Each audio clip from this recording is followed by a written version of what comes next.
ありがとうございました。Thank you so much. As I have said at the outset, I've spoken about the history of civil participation. It's neither opposition, neither just a simple request, but people have begun to take action to change the society, and they form adequate partnerships. And what is needed to drive those people to move forward was something fun or enjoyable. This is something that both presenters had spoken about. And through such enjoyment, people can grow or learn and develop themselves. This is another aspect that's very important. I have one question to Mr. Nagata about his presentation. You said you are a wind type of person who would plant the seeds, and you said water is very important in nurturing the seed. Basically, who would approach you?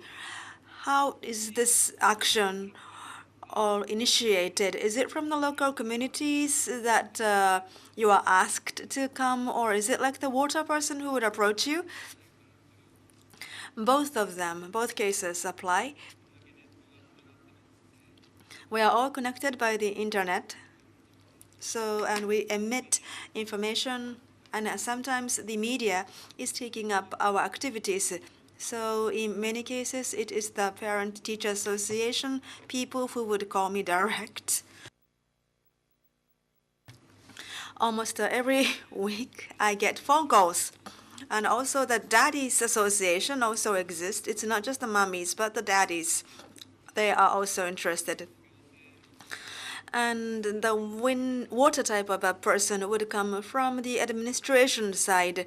They want to change the attitudes in disaster prevention, and they're trying to change things, but it does not work. And they would find our program, and they want us to come and teach them how to prevent the damage from disasters. And also there are corporations in their CSR activities who would invite us. For example, Tokyo Gas is one of them. So I am approached by many types of organizations, institutions, and many categories of people who would be coming to me. The wind persons, the way they would water is very important. At the beginning, abundant water, and once the action takes root, then eventually the water amount is reduced. That's one way of thinking of it. But there must be those people who would not recognize the importance of such phased approach.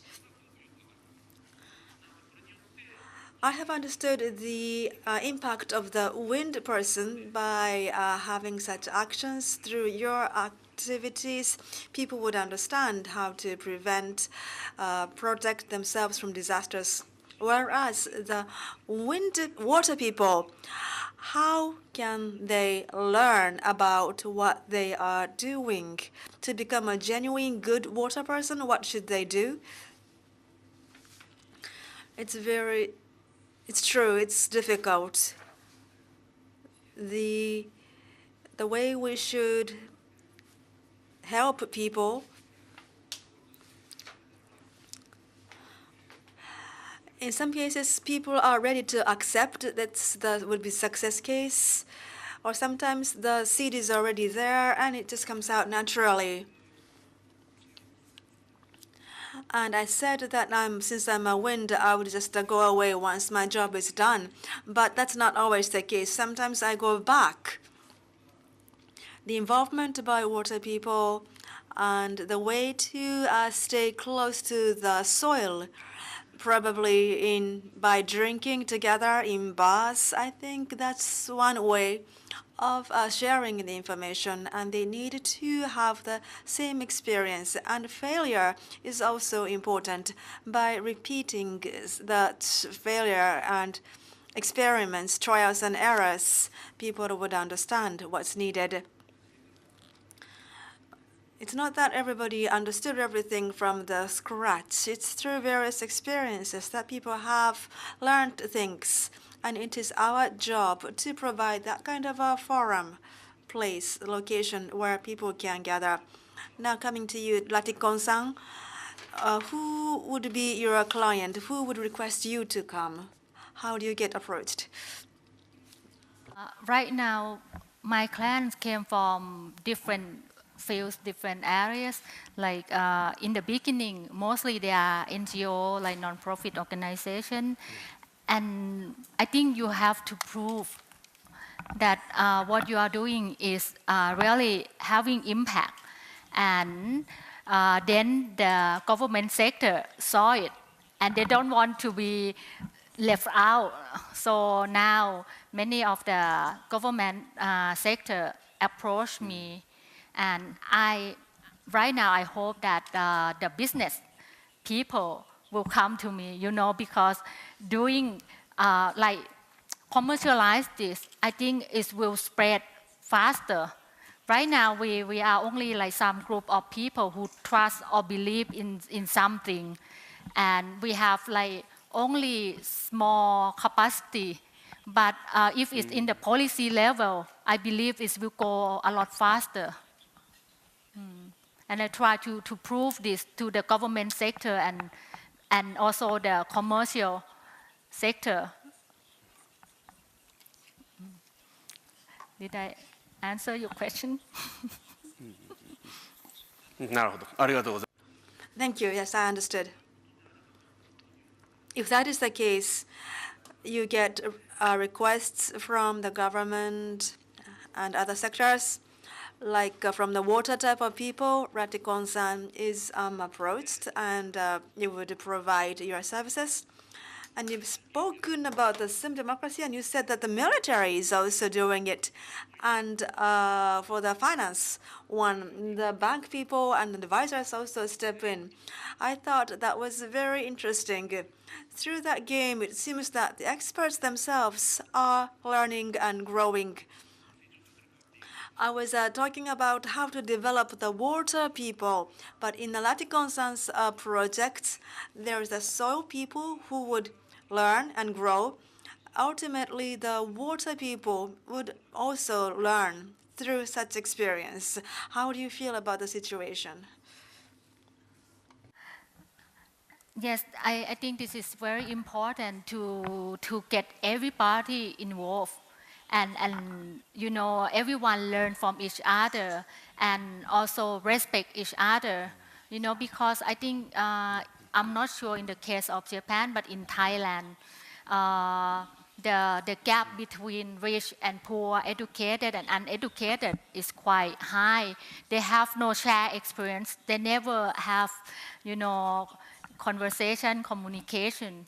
Even me, I am like always like be in the school reading books, never known that how is the life as a farmer, how is the life as a person who has no education and always taken advantage by someone. So I think to let different parties to join together and learn and know each other and respect each other is very important, and then we can move the society forward. Thank you. That's very clear. The game you have introduced to us, that was the Echo Go, then the Sim Democracy, and another one about the human rights, and then about borrowing money, how to draw up the contracts. And apart from that, you have briefly touched on community development and understanding the disabled, disadvantaged people. For Latikon-san, how many games do you have? How many games do you own? Count. I just enjoy doing it. Yeah. Oh, really? How is a new game born or developed? You get somebody would place you an order, like one echo game. I think it can be used elsewhere, but sometimes you may need to develop an entirely new game. How is it triggered, development of an entirely new game? I think me and Nagata-san has quite the same principle, because we are doing something based on reality, true story, and based on data. So many research has to be done, many books has to be read, and interview is also very important, that we hear the voice of the people who are our targets. So we start from that. Apart from that, it's like my passion, when I inspired by something, then I just came up with the idea and start doing that. Right now I have some stock of the games that never produced, and if I find the right person, and then I maybe propose like, okay, I have this, would you be interested? Something like that. なるほど。そうすると Okay, so sometimes you would take the existing game and then you upgrade it and you adopt it. But at the same time, if a new theme comes out, you will conduct a full research and then get information and come up with a game. And also you probably have, you just said that you have a stock of the games that have not been played yet. Maybe I can show it to you later. ああ、その見てみたいな。Yes, I'm interested. I would like to see the stock of the game that you have. Well, initially I talked about my work. That is, it's very important, I think, that local people start acting, they get learned and they also start acting. I mean, outside people coming into the local area and telling them it's not enough, because if things doesn't work out, if they're not spontaneous and if they don't have the sense of ownership, they will start asking other experts instead of trying to solve the problems. So we really have to help them develop the practice of try and error. And also they also have to develop their talents and capability to develop the human network. And because the soul type of people, the local people, need to have those capabilities, and unless they have it, they can't redesign their own community. And that's really a challenging job to do. So we're trying to assess that activity. And in this aspect, developing your games really works, I think, because those games can help the soul type of people develop their skills and also develop the water types of people's skills at the same time. I just remembered one thing listening to your explanation. Probably regarding redesigning of the local community, I also work in design center in Kobe, and there's one project that we're trying to do now. In Kobe Design Center, there's a small, we're trying to create a small editing office. And these days we have internet, we have a lot of SNS, and it's very easy for people to get information. But it's actually still difficult to get local information that are relevant to local people. But although, for example, we have lots of retired people who are still active, who are very healthy, and they are really good at a lot of things. And those elderly people are so humble, they don't really boast about what they can do. So, and also we have professional editors who just quit the job because they have retired. So we can create a small team of those professional people that are retired, and then we can create. We actually selected one person who used to work as a chief editor of a publisher, and then we can create this. We have created this team to send out information about the local talents of. So, I think that sort of function, I think, should exist in each region, each local community. That's what you said. I mean, this KIT is a center of design in Kobe, and that's what you're trying to do. In 1960s, 70s, there was community design center in each local community in the United States. And actually, as many as 200 local communities had that. And now, because of the economic crisis, the number went down to about 80. But in any case, I think it's very significant that a local community would have that sort of function. And also Civic Pride Center or Urban Design Centers does exist in small local communities in Europe, for example. And I think that would be beneficial for countries like Japan, where the population is going to go very aging, because there are a lot of retired people who actually have a great talent, and they can come back to the community after working in very far away office, and if they get chance to use that talents for the local people, that would be great. I have a question to Latikon-san now. Toward the end of your presentation, you were talking about the possibility of digitalizing the games. I think there are different ways to digitalize card. Maybe the card itself will get digitalized a little bit, but do you think still face-to-face communication is important? Do you think people will bring together devices and they play together on the device, but shoulder to shoulder? Or do you think it's still effective to play it over the internet, even if the people do not see face-to-face, just connected on the online? Do you think people still can get benefit out of it? What do you think? Which scenario is better, or do you think it's possible both ways? I would like to share some story because I'm not a gamer. I don't play game. I just design games, but I don't like playing games. So then I'm very new in digital game, and I just start developing it this year.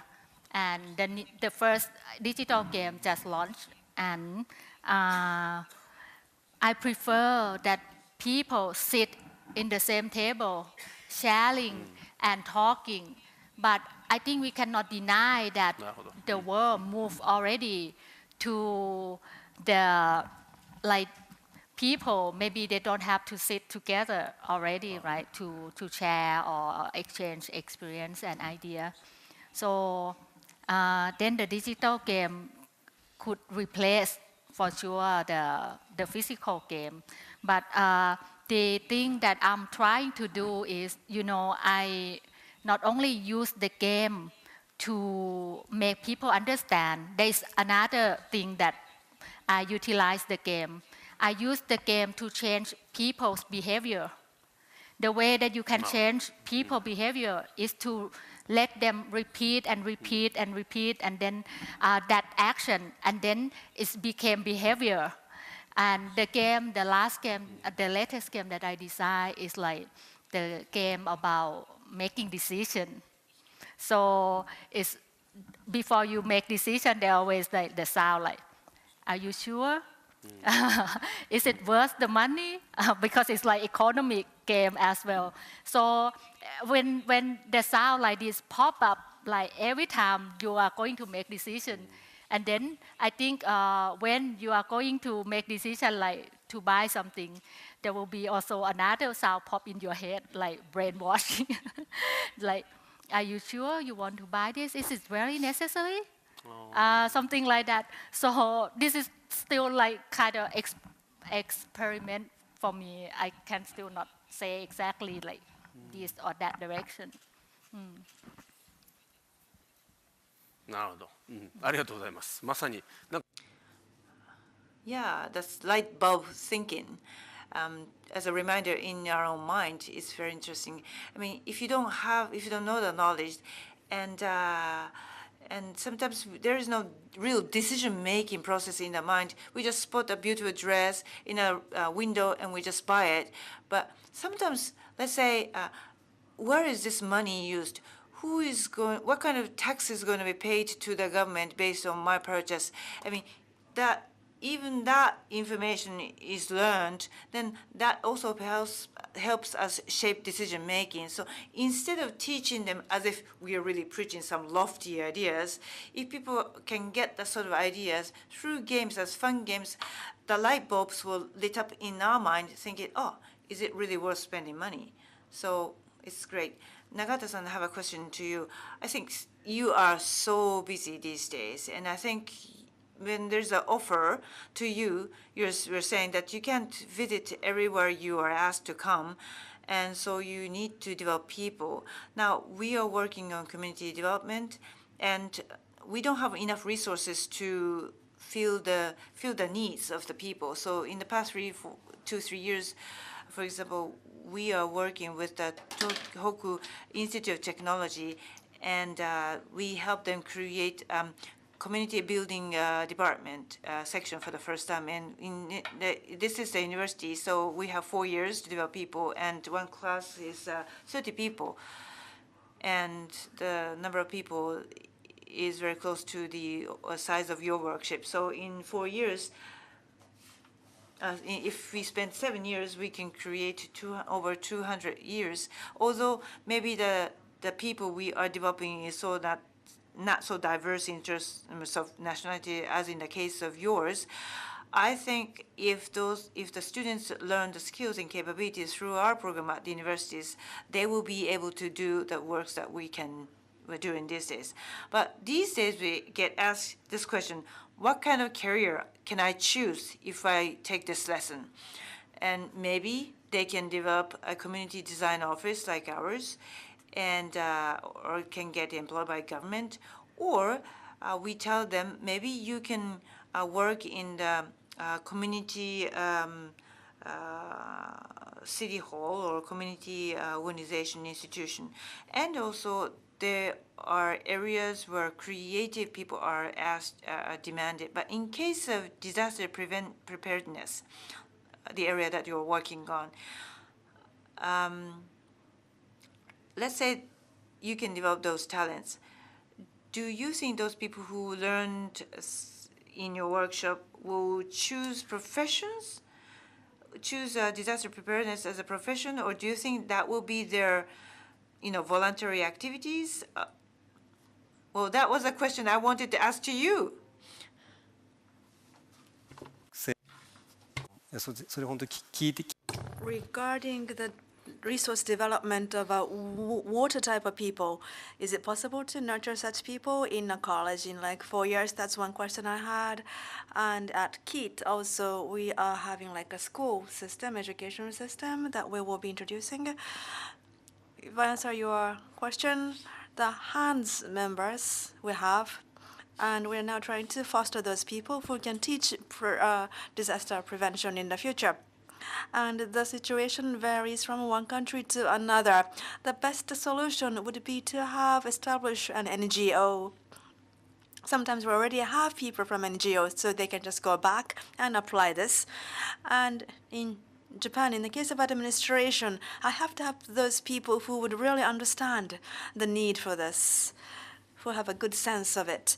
And we also face some teachers from schools. They can also bring this back to their schools and try to disseminate it. So this is a education, starting with interviews, researchers, and to be close to the people, and then to tap on our creativity in order to come up with the new ideas. And this should not be limited to disaster prevention only. This can be applied to all kinds of activities.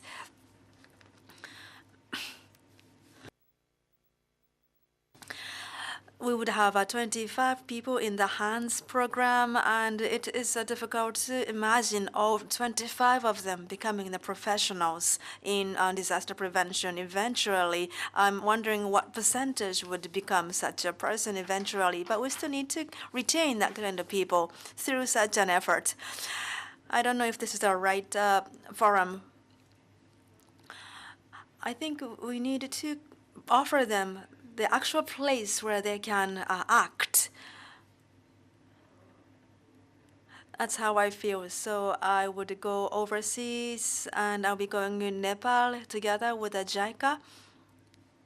And the one trainee we had from Nepal, he can also join in. I think we need to get everybody to really actually experience the actual sites. I was wondering if you can just learn things only in universities. I think it is through the local actual experiences that people would learn much more. In every case, the situation is circumstances different. The people are different. The circumstances are different. And through that experience, people would be learning much, much more. And I'm just trying to come up with ways to create such a mechanism. one way, it's like an OJT, on the job training. That's when you really learn the timings and you get the sense of it. I have begun this program only 2 years ago, and so we only have the freshmen and the sophomores. But luckily, in the past 1 year, you have come up with the action plans and you are implementing it. Whereas in our case, we can spend more than 3 years or 4 years. And our idea is to send those third-year students, the juniors, outside of college to experience the actual sites. And they can also work with the people from other colleges. They can also jump into the actual community and communicate the game. And they will do that in the junior year and the senior year.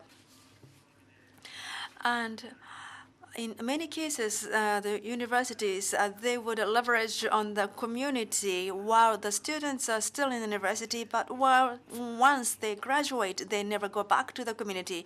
And the local community would complain to us about our non-faithfulness, but we have to avoid it. We need to give the students various experiences while they're in the college, and we also needed to provide them with places where they can actually exercise or execute their learnings. And that kind of a place has to be provided to them. And eventually, they should be able to identify such a location on their own. I think this should be a phased approach as such. Latikon-san, how do you feel about nurturing, developing your successor? You had come up with so many games, and it must be very difficult to find somebody else who can do the same. I think new generations are very talented. You know, like maybe like you said last night, that our role is just like giving the opportunity to the young people. And I also learned a lot from Nagata-san as well, like don't make it too perfect and let people join hand and improve it together. And in this way, and plus creative as well, in this way we will have more young people and we can make them grow together and be a like strong tree or something like that in the future. なるほど。Two days ago, I met Ratiko-san at our reception, and you had an office where you had a lot of staffs in your office, but one day you have switched to a smaller office. Instead of having all the designers within the office, it's now been outsourced, or it's like a network that's being leveraged, and you decided to keep the office small, compact. I was very much impressed by that episode, and I think it is a correct choice. Now that we are connected by Skype and Hangout, we can be connected, and in remote areas we can work together. So it's a very good and important decision. But in order for us to really develop your own successor, somebody who would follow your footsteps, that was the reason why I asked you that question. In your case, it does not have to be your own staffs who would be following you. Probably you're looking at elsewhere the external people who are talented enough to follow you eventually in the future. Is that the case? You know, it's funny because I was thinking about this like yesterday or the day before yesterday about how can we do this. And I think the word following is maybe not the right word, because I want them to have their own path, not like following me. Maybe can be just an influencer or inspirer, but they should have their own way, because I think if you really sink into the world and absorb how it is, and then you will come up with your own way, your own idea, and for me, I just like let them have experience, as many experience as possible. And I think people are different. No one is exactly the same. No one have the same dream or something like that. It's like slightly different, but we just give a chance to those people, and then they will find their own path. And there will not be like only the social game designer. Maybe there will be other social designers. And I think the world needs variety, diversity of everything. なるほど。ありがとうございます。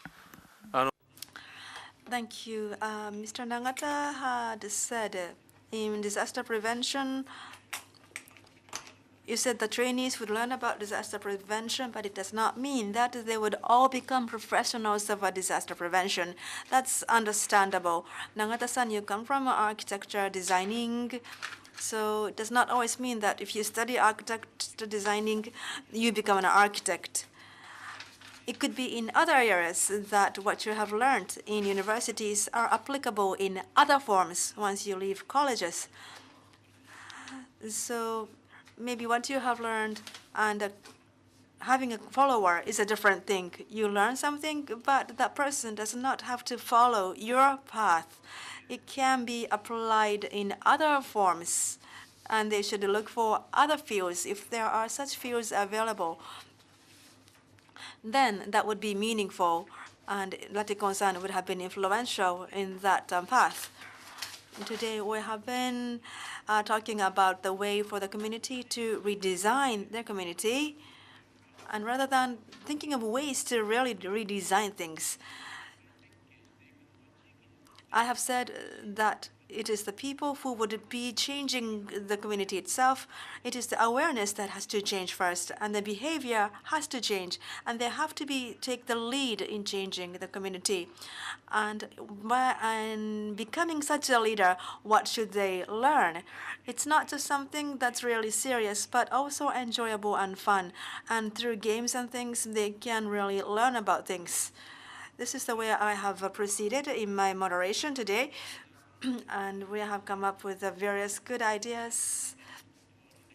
And we can be the triggers or a person to inspire. And you can become either a wind person or water person, and that both categories has to be developed. And we also need to have the soil type of people. I think we need all of those together in redesigning the society or the community. Now, I've been seeing on the internet and learning pyramid. I just saw it on the internet. This is wonderful. And there's a lot of discussion about the percentage in the pyramid, but I just wanted to show you it on the screen. I don't think you can see it. Can you? This is so interesting. Can you zoom? Maybe you can see what I mean. This is so 21st century, isn't it? But it's too dark, maybe. Here. Can you see? Up the top, that is the things that is difficult to take roots, 5%. And it seems like lecture, where a lecturer speaks in front of you, you probably remember 5% of that content. So 3 of us are talking so much, but I think 5 of the contents will be remembered by you. The second is the things that 10% of that remains in people. This is reading. So instead of listening to people, if you read information, you have more information remaining in your brain. And the third one is audiovisual. So TV, this is 20%. Okay. Maybe this is audiovisual today. So you saw, it's not you just listen to people talking, but you just saw things. So 20%. After that demonstration, live demonstration, experiencing demonstration, then the remaining ratio will go up to 30%. And group discussion, where people get in the discussion. If we let you guys talk with each other, the information that take firm root in your brain will go up. And the next one is your own experience. Now, 75% of the information will take firm root in you. So your own experience I mean, things that you experience yourself, 75% of the knowledge is obtained after a week. And the bottom is teaching others what you've learned. If you teach what you've learned to others, then 90% or more than 90% of the information will be there. And I think what you two are doing is the second from the bottom. That means you are letting people go through the experience. Maybe not everybody will be able to play the role of Prime Minister in your real life, but in a virtual experience of game, anyone can play the role of the Prime Minister. So 75% of the learnings can be kept for a week because you experience it. And also, if the player is developed into a coach in the future or teacher in the future, then by having this opportunity to teach others, 90% of the information you obtain after a week. Of course, there's a lot of discussion about the percentage, but everybody more or less agrees there's a pyramid structure. And so those parts, where people really keep the information for a long time, the role for us is to make sure that local people get the skills and knowledge through that those approaches so that they can really keep the skills and information for a long time. And just remember that most effective way of keeping the memory and keeping the behavior is to teach that to other people. So Latikon-san said earlier whether or not online game is good or not. I think if they stop practicing only with the audio, internet game, it will stay at the level of the audio visual. So maybe 25% will be the level of memory. So the effectiveness of your workshop today is based on the fact that there's a lot of experience. There's a physical experience, physical involvement. So that's what I felt. Now, my last question, maybe I can start with you, Latikon-san. Can you give us a summarizing comment? Listen to all the discussion so far. Is there any last message to finalize your thoughts? You give me a difficult question. Yeah. I think I joined this event and I sit in many lectures, how you call it, lectures or talk, and I learn from people from different backgrounds who are expert in different fields, and I realized that in the world there are so many people who are interested in totally different things, and how can we utilize this expertise is the problem, is the question. And like the world will be better if we like optimize this expertise, can optimize this. And this is not an answer, but it's just the question I ask myself, and the question that maybe I ask you, then it's your homework to think about it. なるほど。ありがとうございます。まさに Thank you so much. Right. We saw many different people who have many different skills and many different knowledge, and how we can connect them together to create things. That's something that this Gon-san was thinking about, and that's something that we also need to think, because when we work on the community building, actually there are lots of different resources available in the local communities, and by connecting those resources in the right way, you can come up with a great solutions. Maybe that's something we can think about when we play the game, and also when we try to help local people in reality. Nagata-san, what do you think? It was great to see you in 5 years, and I just wanted to talk forever with you after this too. I don't know if I can answer to your question right in a direct way, but for me, this community building is very, very important. It's an urgent matter. Government is talking about the age, this time to be the age or the time of rural regions. But still, we don't have enough skill sets available in the administration, in local community. And so really, I don't want to sound preaching, but I think it is very important to develop talents, capabilities. There are a lot of initiatives that are effective, but still there is not enough good mechanism to develop necessary skills. Everybody is trying and making errors, and I think the important thing is not to compete who is doing better, but actually sharing the experience.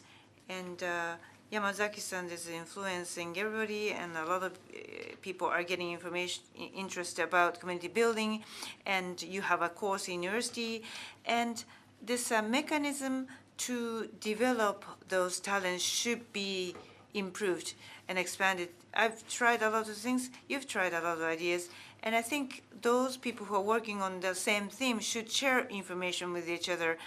And of course, localization should be done. We can't apply the same method everywhere, but at least I think it's very important where people have that aspiration, should get together and share information. I think in terms of aging society, in terms of disaster preparedness, Japan is really seriously working on this. Of course, United States or other countries have some areas where they're ahead of us, but still Japan is really working very seriously on this. And I'm from Kobe, and what we're trying to do in Kobe helps us develop certain basic knowledges, and we can apply this knowledge to help other communities around the world, and that's something we would like to see in the future. But in order for this to happen, we need more collaboration, because social problems is really, really difficult to tackle. Aging society has lots of difficult social problems that are very difficult to tackle, and I think we need more collaboration to solve those problems. Thank you very much. Listening to presentations, I thought, wow, that's a great practice. And sometimes I thought, why didn't I think about it? And I think this sharing of information really inspires a lot of people. So I think every time we see each other, we should share our practices, share our experiences, so that, hey, that's a good practice. Or we would say, here's a great thing that you can maybe do the same. So that's what I thought also. And I think I feel more hopeful, and at the same time, I feel more challenged to overcome. Thank you very much. ありがとうございました。